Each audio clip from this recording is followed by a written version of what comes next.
Eu nunca vou deixar de servir a Será. Aqui ninguém para nada. Eu sou a rainha de Judá. Eu sou por isso que eu envenenei você.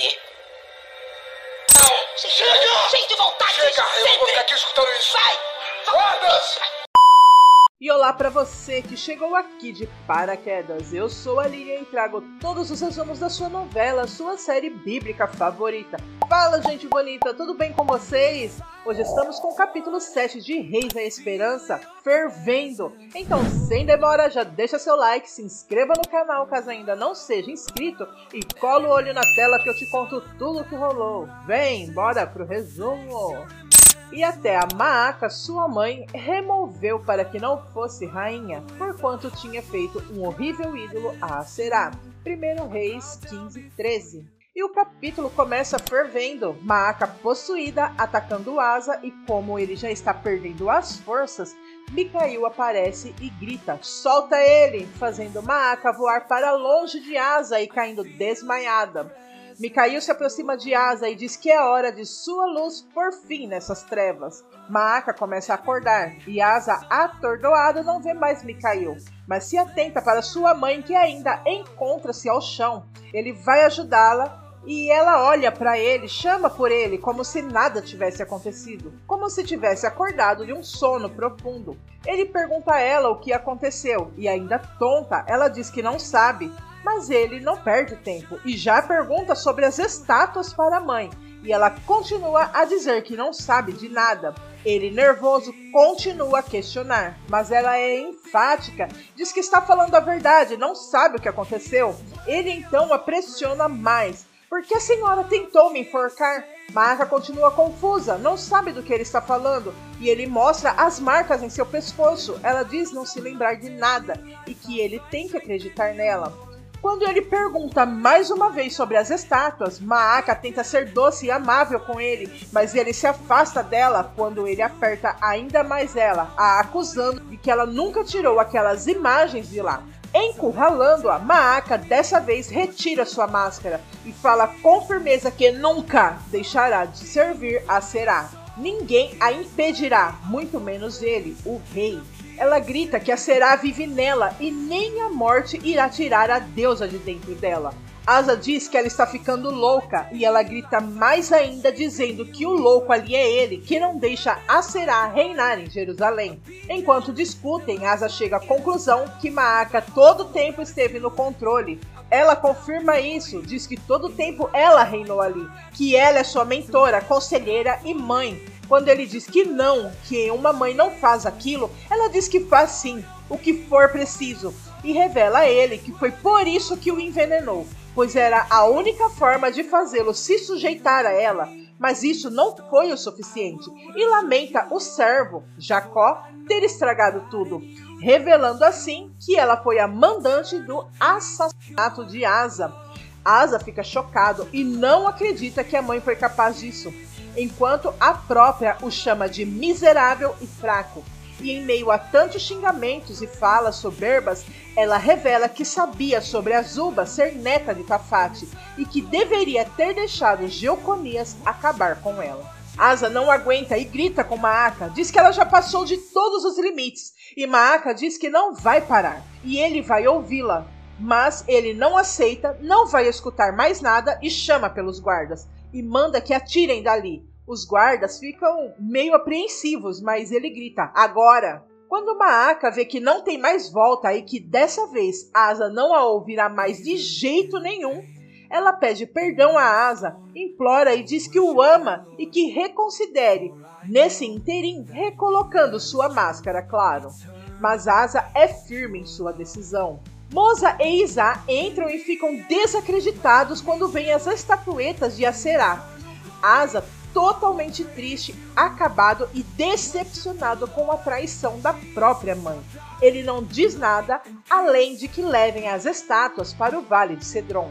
Em Cedron, Asa chega e todas as estátuas e ídolos se encontravam lá. Confundidos sejam todos que servem imagens de escultura, que se gloriam de ídolos. Salmos 97:7.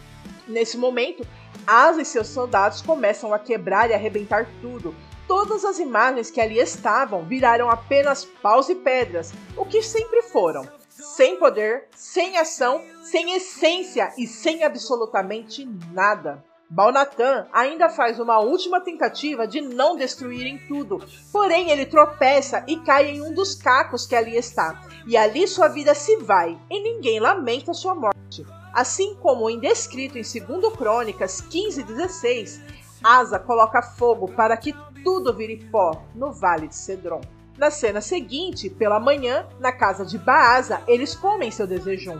É quando Elá chega e apresenta alguém muito especial ao seu pai, Malquiel, seu filho. Elá também não sabia. A mãe dele reapareceu e o trouxe.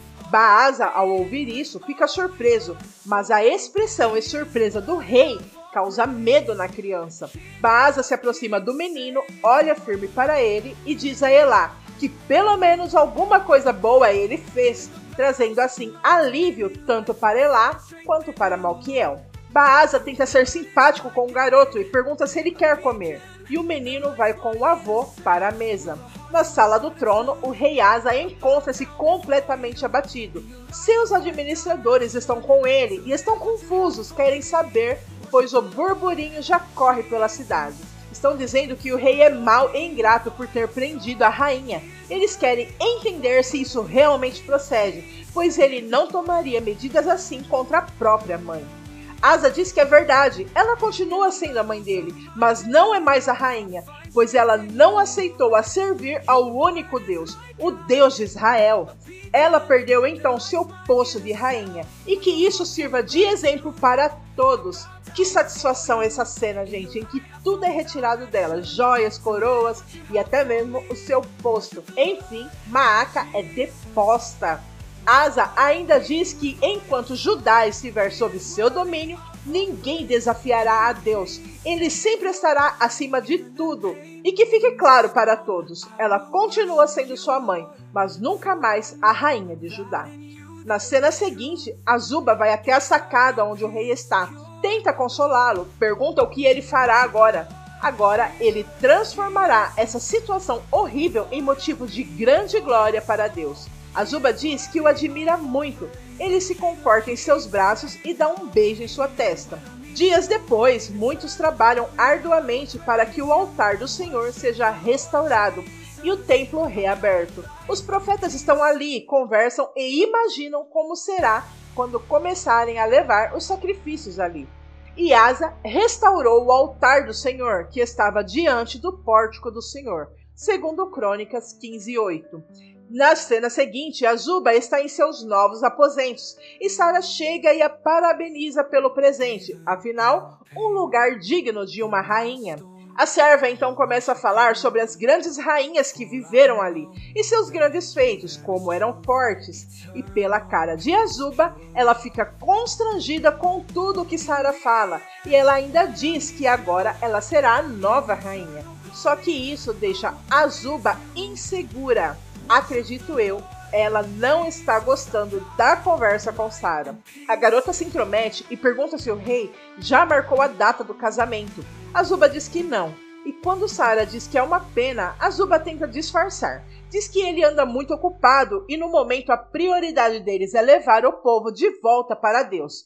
Sara então diz que é melhor, pois assim dá tempo dela escolher o melhor vestido de noiva já visto. E ela a ajudará em tudo. Na cena seguinte, Siloé está implorando a Onri que deixe ela ir até Jerusalém para sacrificar ao Senhor. Mas ele não quer deixar, pois teme Baasa. Ele não vai gostar muito dessa ideia. Siloé e Adina insistem cada vez mais, diz que irá com Elias e que tudo ficará bem.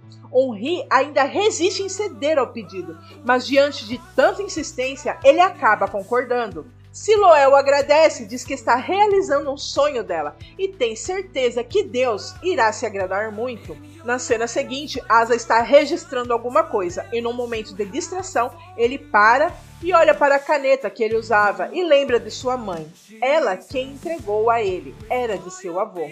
Mas de repente ele para, pega um papiro e lê o Salmo 115:1. Não a nós, Senhor, não a nós, mas ao teu nome dá a glória por amor da tua benignidade e da tua verdade. Longe dali, Baasa e o homem misterioso tramam contra Asa. Baasa diz que Asa verá o que ele é capaz e duvida que depois ele ficará promovendo esse tipo de evento.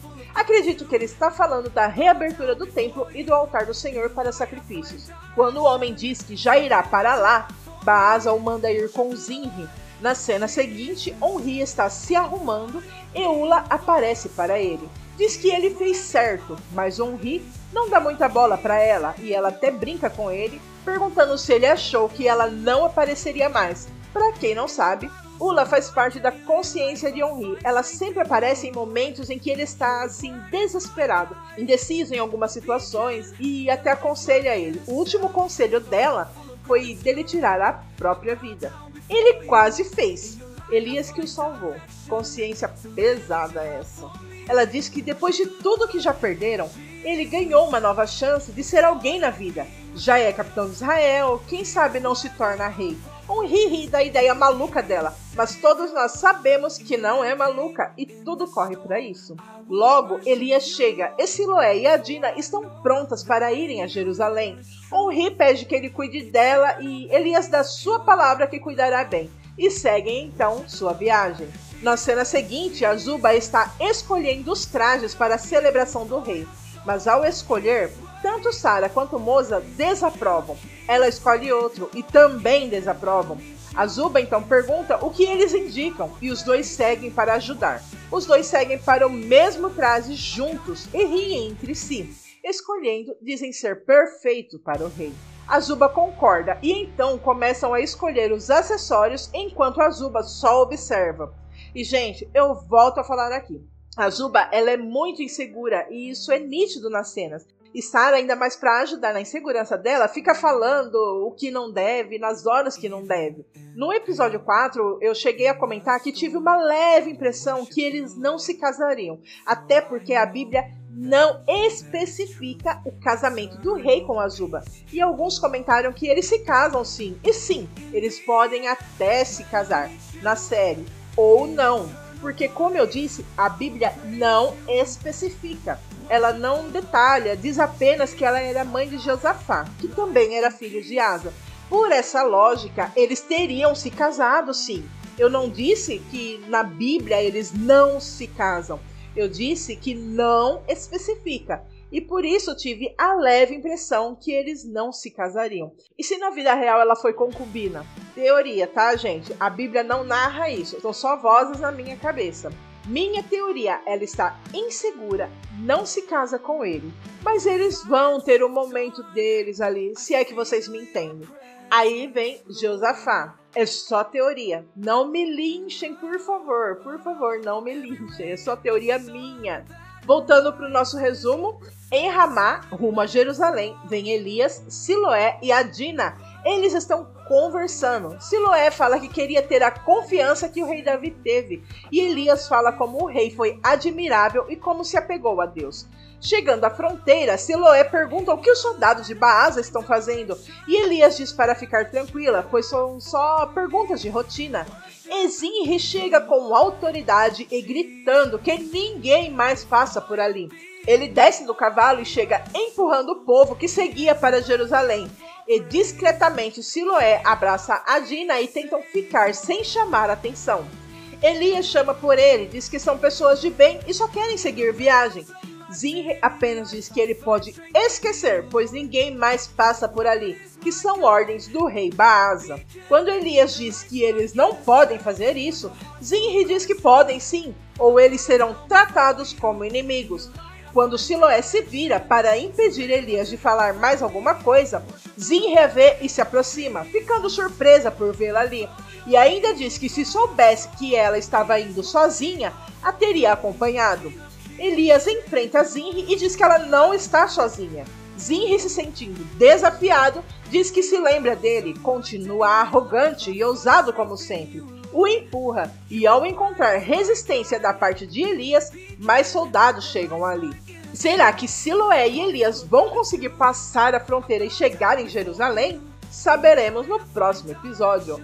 Agora quero que você comente o que você está achando dessa temporada. Estamos no 7º episódio e Maaka foi deposta somente agora. Teremos uma passagem de tempo ainda durante a série. Não sei em qual episódio, mas teremos sim. O que você ainda espera para os próximos episódios? Deixe aqui nos comentários. E para você que ficou até aqui, deixe seu like, se inscreva no canal e compartilhe para que mais pessoas possam conhecer nosso conteúdo, nos ajudando assim a crescer e fazer mais e cada vez melhor para você, é claro. E eu vou ficando por aqui. Muito obrigada por assistir. Aguardo vocês nos próximos resumos. Até logo. Tchau.